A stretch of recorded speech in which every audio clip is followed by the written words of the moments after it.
بسم الله الرحمن الرحيم. الرحمن علم القرآن، خلق الإنسان، علمه البيان. الشمس والقمر بحسبان، والنجم والشجر يسجدان. والسماء رفعها ووضع الميزان، ألا تطغوا في الميزان. وأقيموا الوزن بالقسط ولا تخسروا الميزان. والأرض وضعها للأنام، فيها فاكهة والنخل ذات الأكمام، والحب ذو العصف والريحان. فبأي آلاء ربكما تكذبان؟ خلق الإنسان من صلصال كالفخار، وخلق الجان من مارج من نار. فبأي آلاء ربكما تكذبان؟ رب المشرقين ورب المغربين، فبأي آلاء ربكما تكذبان؟ مرج البحرين يلتقيان، بينهما برزخ لا يبغيان. فبأي آلاء ربكما تكذبان؟ يخرج منهما اللؤلؤ والمرجان، فبأي آلاء ربكما تكذبان؟ وله الجوار المنشآت في البحر كالأعلام، فبأي آلاء ربكما تكذبان؟ كل من عليها فان، ويبقى وجه ربك ذو الجلال والإكرام. فبأي آلاء ربكما تكذبان؟ يسأله من في السماوات والأرض، كل يوم هو في شأن. فبأي آلاء ربكما تكذبان؟ سنفرغ لكم أيها الثقلان. فبأي آلاء ربكما تكذبان؟ يا معشر الجن والإنس إن استطعتم أن تنفذوا من أقطار السماوات والأرض فانفذوا، لا تنفذون إلا بسلطان. فبأي آلاء ربكما تكذبان؟ يرسل عليكما شواظ من نار ونحاس فلا تنتصران. فبأي آلاء ربكما تكذبان؟ فإذا انشقت السماء فكانت وردة كالدهان. فبأي آلاء ربكما تكذبان؟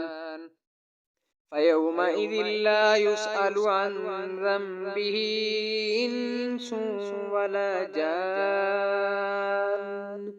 فبأي آلاء ربكما تكذبان؟ يعرف المجرمون بسيماهم فيؤخذ بالنواصي والأقدام. فبأي آلاء ربكما تكذبان؟ هذه جهنم التي يكذب بها المجرمون. يطوفون بينها وبين حميم آن فبأي آلاء ربكما تكذبان ولمن خاف مقام ربه جنتان فبأي آلاء ربكما تكذبان ذواتا أفنان فبأي آلاء ربكما تكذبان فيهما عينان تجريان فبأي آلاء ربكما تكذبان فيهما من كل فاكهة زوجان فبأي آلاء ربكما تكذبان متكئين على فرش بطائنها من استبرق وجنى الجنتين دان فبأي آلاء ربكما تكذبان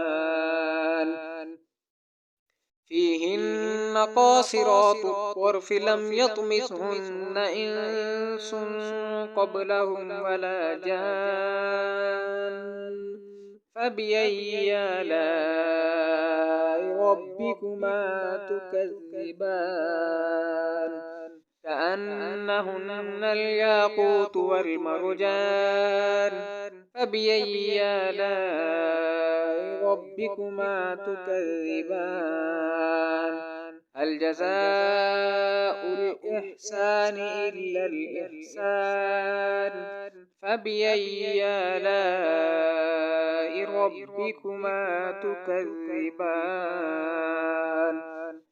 ومن دونهما جنتان فبأي آلاء ربكما تكذبان مدهامتان فبأي آلاء ربكما تكذبان فيهما عينان نضاختان فبأي آلاء ربكما تكذبان فيهما فاكهة ونخل ورمان فبأي آلاء ربكما تكذبان فيهن خيرات حسان فبأي آلاء ربكما تكذبان حور مقصورات في الخيام فبأي آلاء ربكما تكذبان لم يطمثهن إنس قبلهم ولا جان فبأي آلاء ربكما تكذبان متكئين على رفرف خضر وعبقري حسان فبأي آلاء ربكما تكذبان تبارك اسم ربك ذي الجلال والإكرام